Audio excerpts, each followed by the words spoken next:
Okay then, welcome back folks. Yeah, I've got a few more tools now. First thing, like I said before, well, one thing I will say is it might be a bit obvious to you that I've never actually stripped one of these engines before. So we're all on a voyage of discovery. I'm a trained engineer, tool maker and fitter, and I tackle all my mechanics with my engineering background.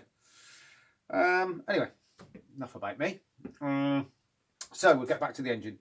I've loosened the bolts around the electric start.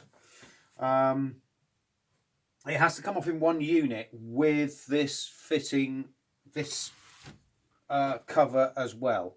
The way I'll lift it up, it's easier to explain. Locating dowels on there. The way the drive shaft on the starter motor, pull that out of there, locates onto this drive cog. You can't put that cover on and then assemble it. It physically won't do it because of the another fitting here for the gear selector. So when putting it back together, you need to put the starter motor in and then put the whole thing in as a sub-assembly. Anyway,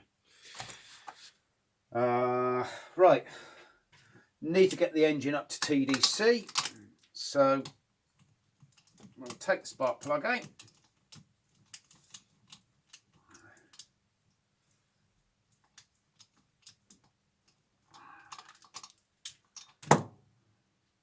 Bosch R6, Super R6.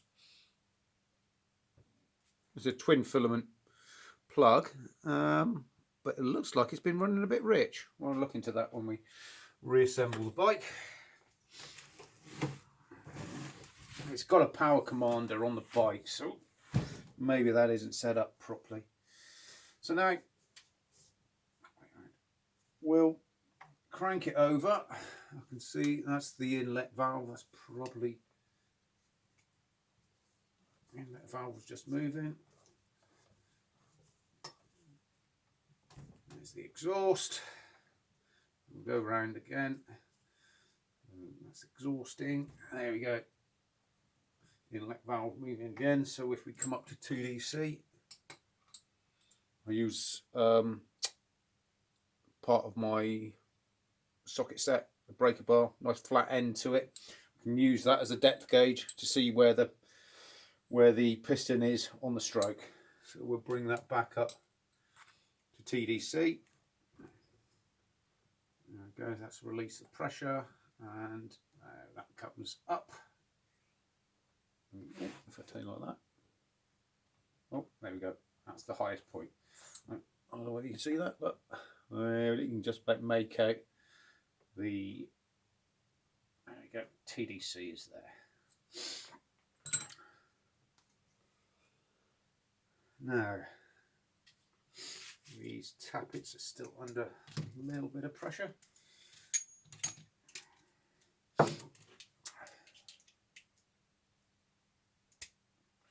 We will release these in a diagonal on the diagonals.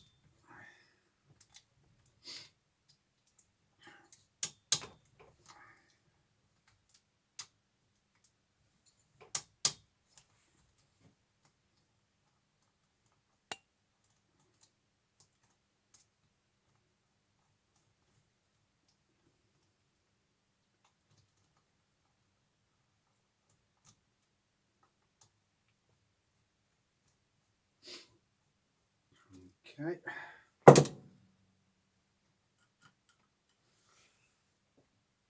a bit of blue roll. Right. Make sure that this surface is clean. Putting a bed of blue roll down there. So there's no muck falling on them, and we'll cover it.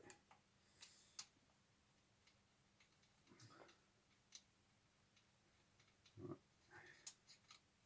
There can be no way of getting the rocker the rocker arms mixed up because they are completely handed and unique to each side.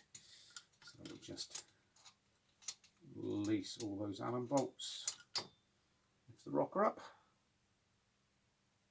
There's a locating dowel there, the back edge there, down by that little locating dowel in there, which the oil compression's there. So I'll have a little look in there.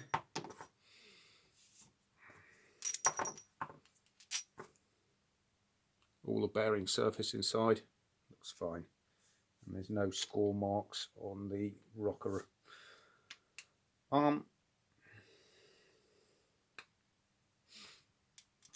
So put that back together as a sub-assembly and take the inlet one out.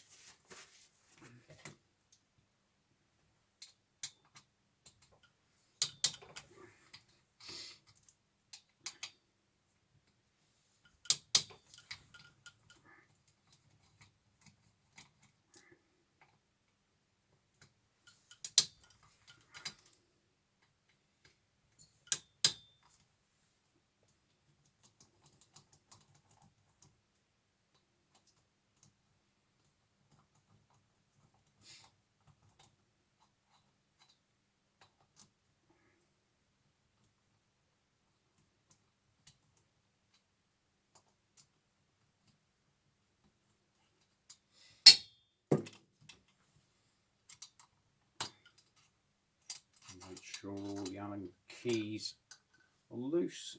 We'll take that dowel out as well. When we reassemble it, there's a small oil way just there as well, which will blow that through with compressed air before the reassembly.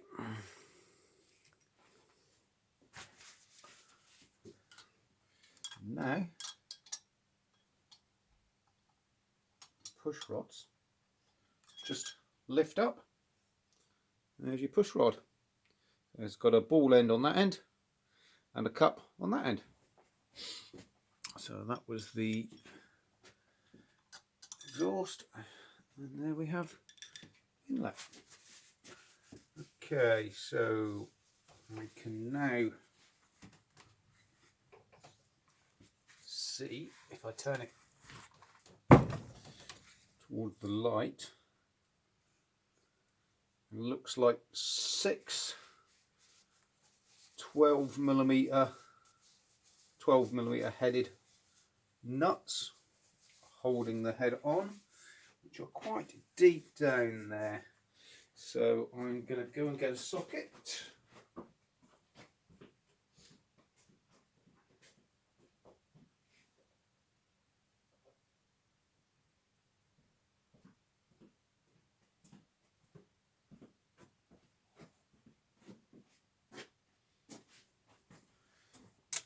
See if this deep socket will get in there. Yeah, that's going to be in there. I'm just going to get a short extension bar so I don't foul the head.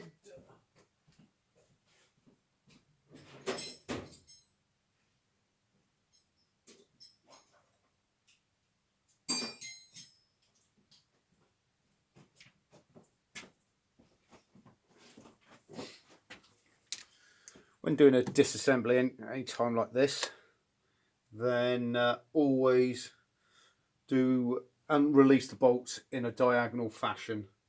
So I'm going to start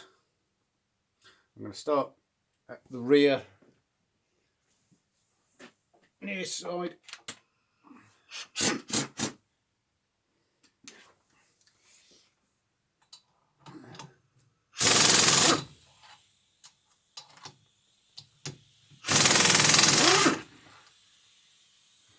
Come.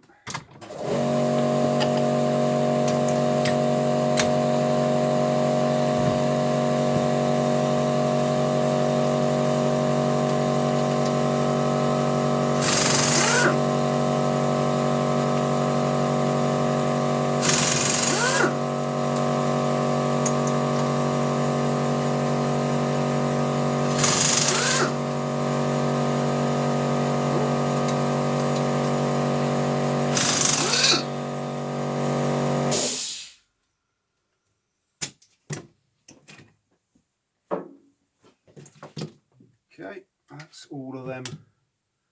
All those nuts loose. That one looks like it's not released. I'm going to get a magnet and lift them out.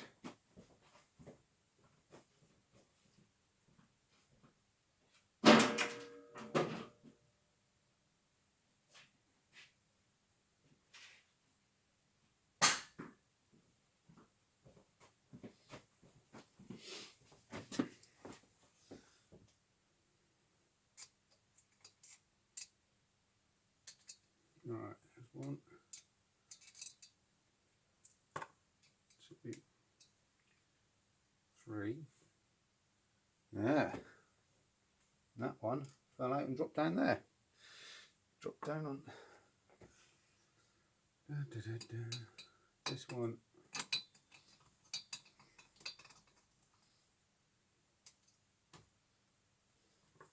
Right. And this one, the screw, the nut started undoing, but the stud has come out at the same time.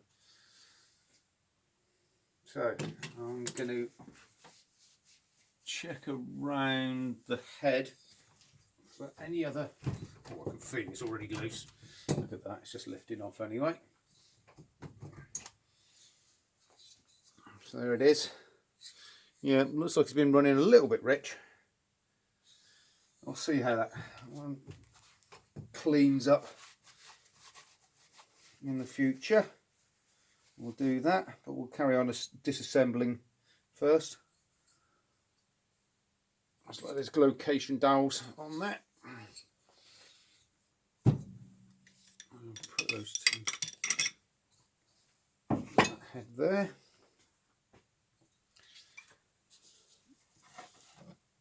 Nuts.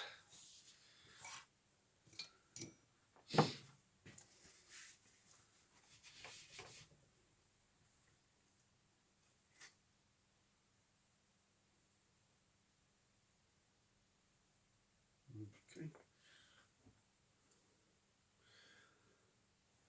We'll be replacing all the gaskets anyway. Now, I'm just going to have a look.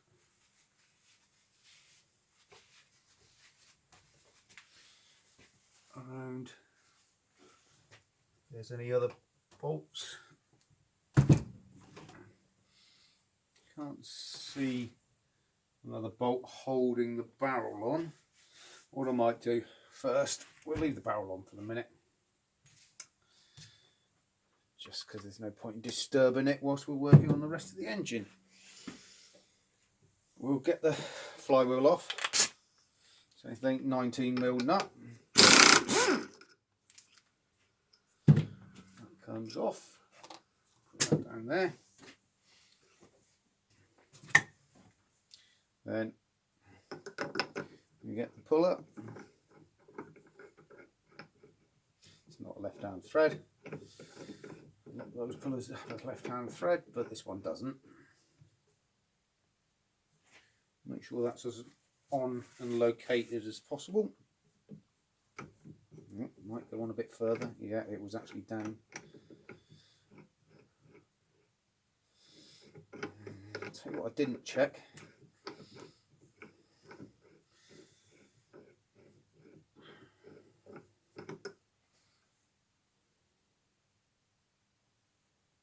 Should be fine. This feeds the oil to the crank. The oil is basically fed through that hole at the end of the crank. Feeds through to the big end. So we don't want to make sure we don't want to damage this. This puller is designed for a Honda, but they must all be sourcing their windings and power from the same people. That's absolutely fine.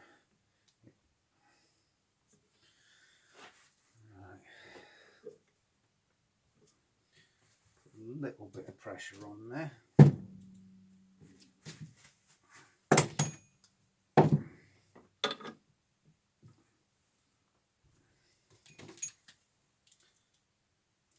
My hands are well oily.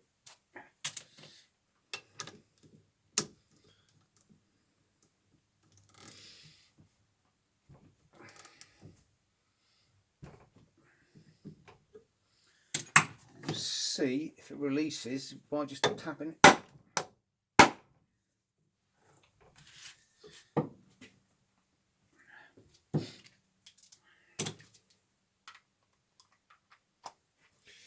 Get the air on it.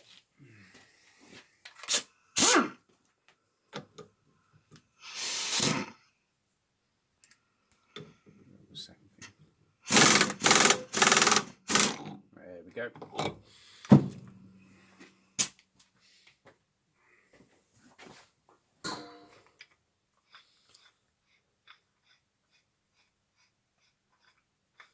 That off.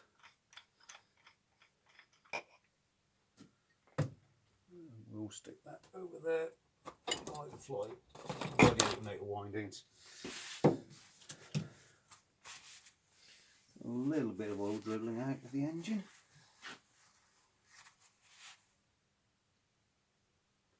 Now we have the crank has turned over. I want to get it back to TDC. So I'm actually going to turn the crank backwards because it would. I want to check. I want to take this plate off. I want to check the timing marks.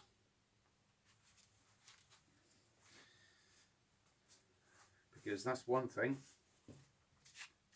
I'm going to have to get right on the reassembly.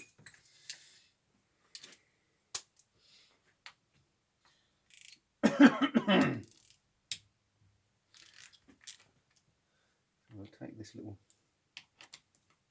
support cover off.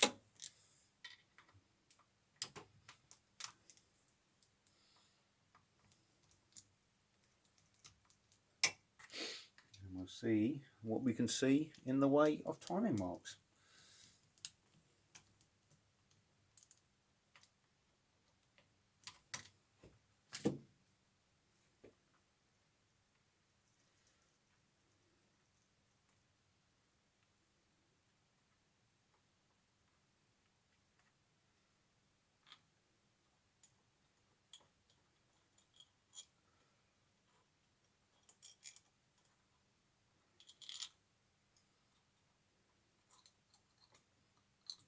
Lifts off, got a locating dowel at the top there. It's in the crankcases, and there's another one at the bottom there. So, okay, I can see all the timing marks now. I'll put that little, there's a Woodruff key there, which gets your alternator flywheel in the right position, because the ignition pickup will work off these raised sections on the flywheel there. In fact, I might even just stick that. Does that stick to it? No, it'll go in that tub. That will go in there. Yeah.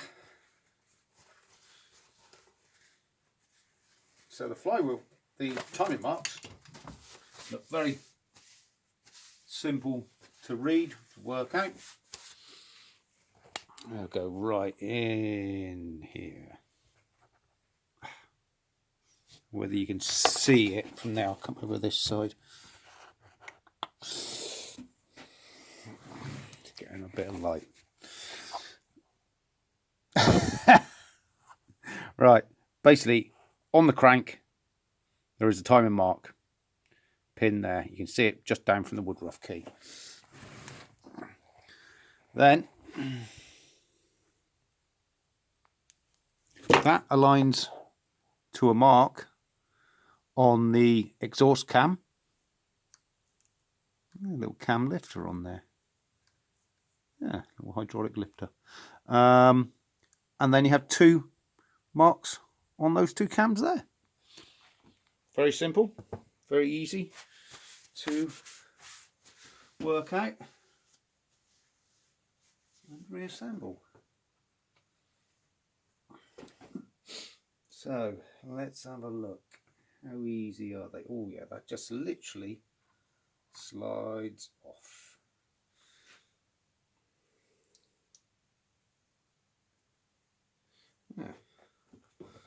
on the exhaust cam there, make it easier when you're kicking over, there's an automatic lifter. It's very nifty. Okay.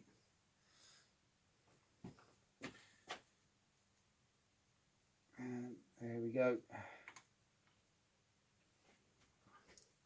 And there's the inlet cam. Assemble them the right way around. Pin there.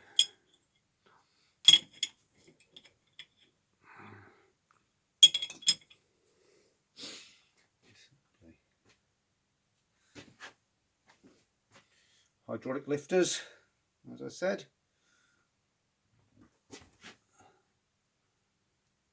These pins, I don't know whether I've got to disassemble them at the moment.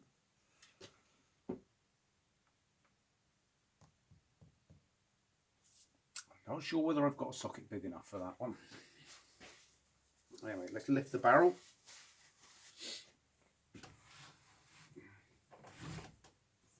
Go around this side.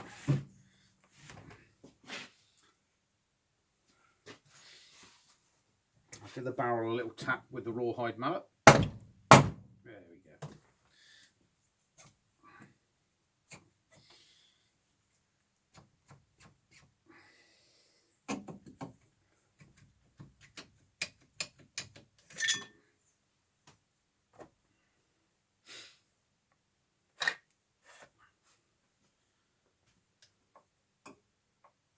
Probably whilst we're in there, when I'm reassembling, I'll put a new set of rings in it.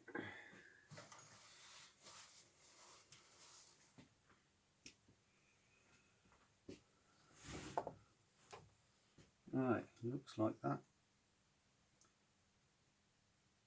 There's a little idle gear. I think it's just suction holding the shaft in place, and then obviously when the casing goes on, that stays in place. Put that there. That other, that is sprag clutch on the end of the crank. See that? Just turning in one way. This is just another idle gear.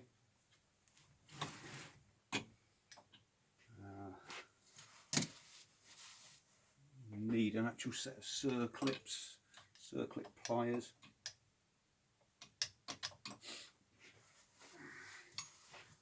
To take the circlip out of the piston. And the socket's still on there. Is this a 19mm primary drive? No, didn't think so. It looks more like 17mm. Right, no 10s that I put there. No, that's not 10. Right, I'm just going to grab a 17 and a 10 socket.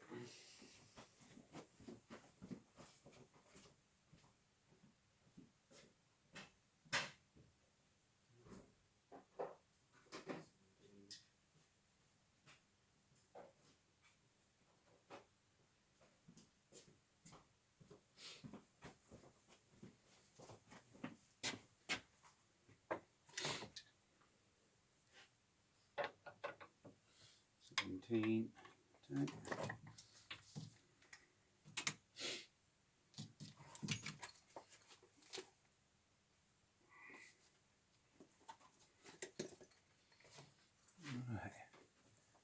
Just a normal circlip.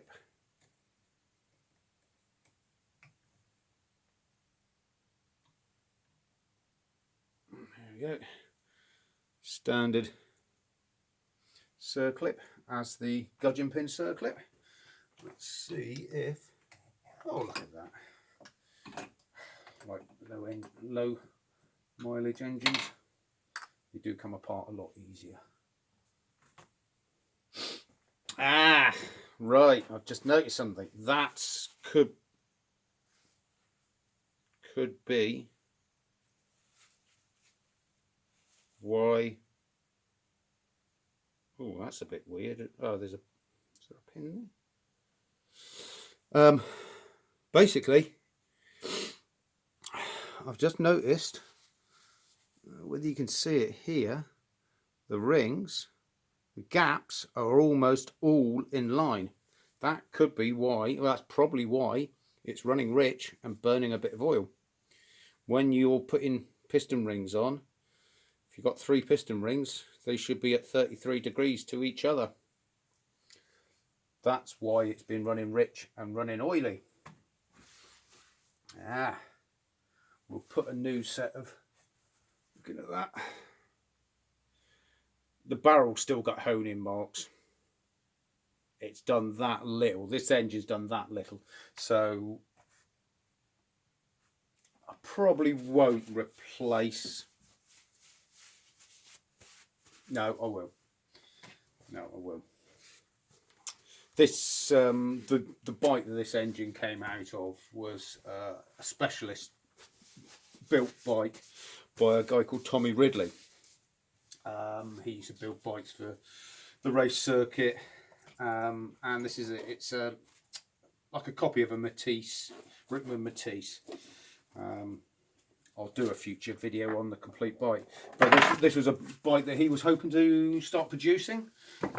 Small batch production up in Yorkshire. Pity Tommy passed away a few years back. Big C got him, and I think this was his prototype. This is the engine from his prototype bike. So I don't know very much of the history of the bike, but I believe it was actually used as a shop display in London for many years, and the customer who has brought it into me to have it rebuilt said he saw it and fell in love with it and done a deal and bought it. But yeah, it looks like the whole thing has done very little mileage. Right, before I release the primary chain, I am going to take that automatic tensioner. There's nothing going to get damaged on that back face. By rolling it over, I'm going to release that automatic tensioner. Looks very similar to what Suzuki use on their DRZ as a cam chain, DRZ 400 cam chain tensioner. They all work on the same principle. There'll be a spring up inside here, and that gives you the correct tension. It's got steps in it, and yeah, it just sets the spring, sets the tension on the blade. It can't go back, can't push itself back in because this little tooth section here. Well, what you have to do, release it on this end, wind it all back in. I've got I made up a little tool, hold it into place on the for when you're reassembling. Right, so now we release the tension on the primary chain. Take that lead out of the way. We will split the clutch down.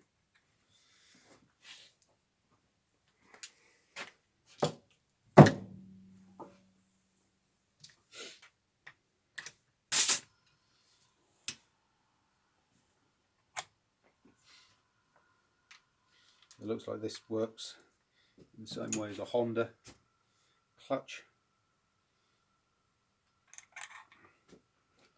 with the pressure plate. The pressure plate's back in there, basically.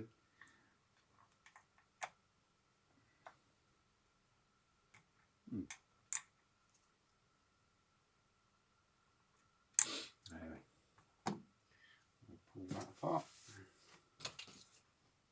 Same thing. piece a little bit.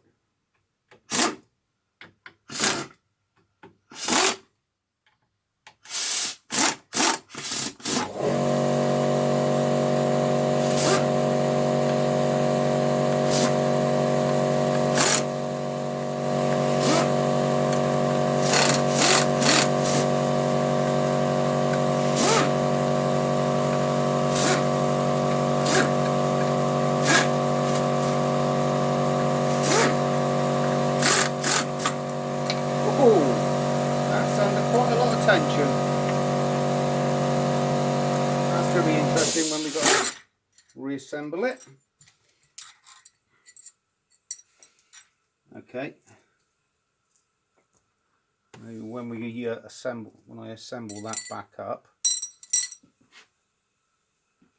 I'll be assembling it on the bench.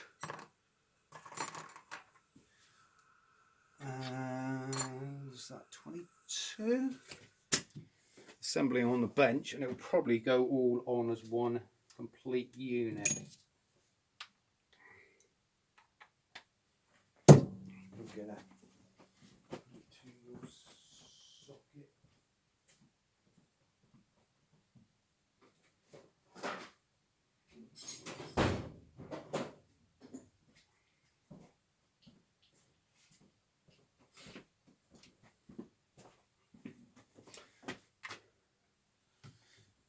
If you haven't guessed, this is an area that I'm trying to keep as a cleaner area for the engine, build, and my tools are over there by the workbenches, so I have to keep wandering over there and getting them. So I've got 1/2 inch over there. Take the centre nut out. And then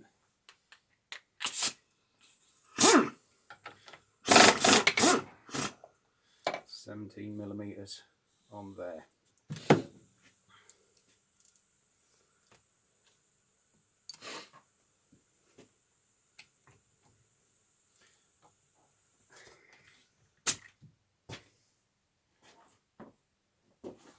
Right, clear a bit of space because it's starting to get a little bit full round here.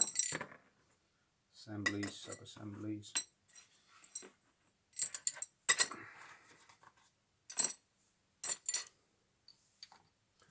I like to try and keep everything in situation, so the whole primary, slowly work that off, and there is a large washer behind there, which didn't see which way it fell off, and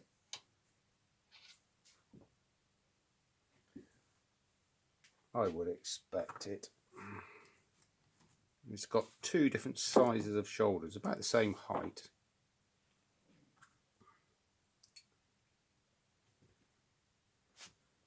Yeah, it would go on this way with that on the outside face, and that on the inside face, I would say. There's no difference in the heights anyway.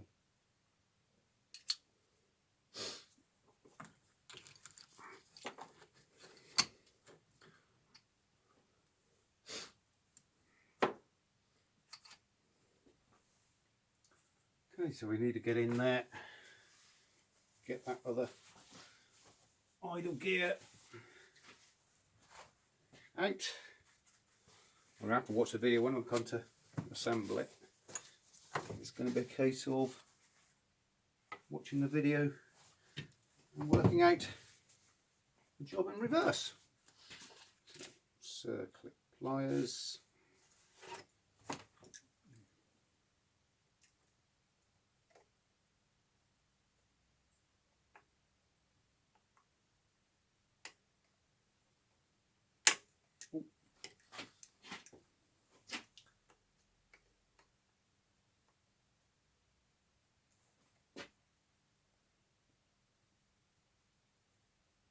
There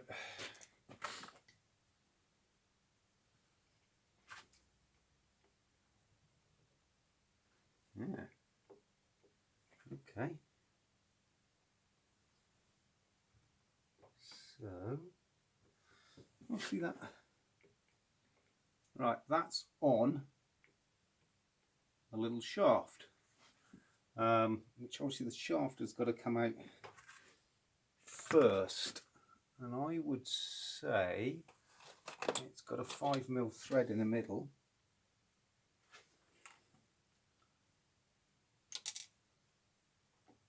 Maybe a 4mm thread in the middle.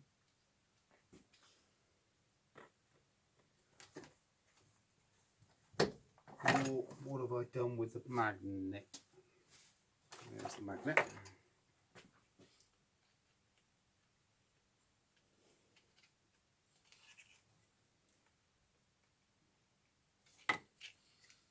Either need a stronger magnet or a screw. At the moment, that isn't coming out. I don't think that will matter with the disassembly at the present moment in time. Is that a thrush washer? No.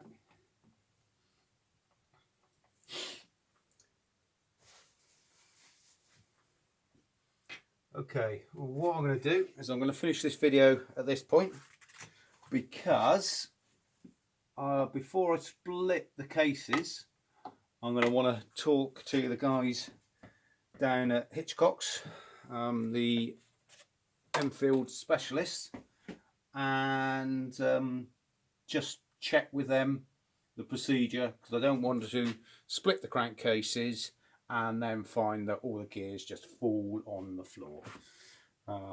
Yeah, so we'll leave the next bit. We'll do a part 3, splitting the crankcases. So we'll catch you later then, folks.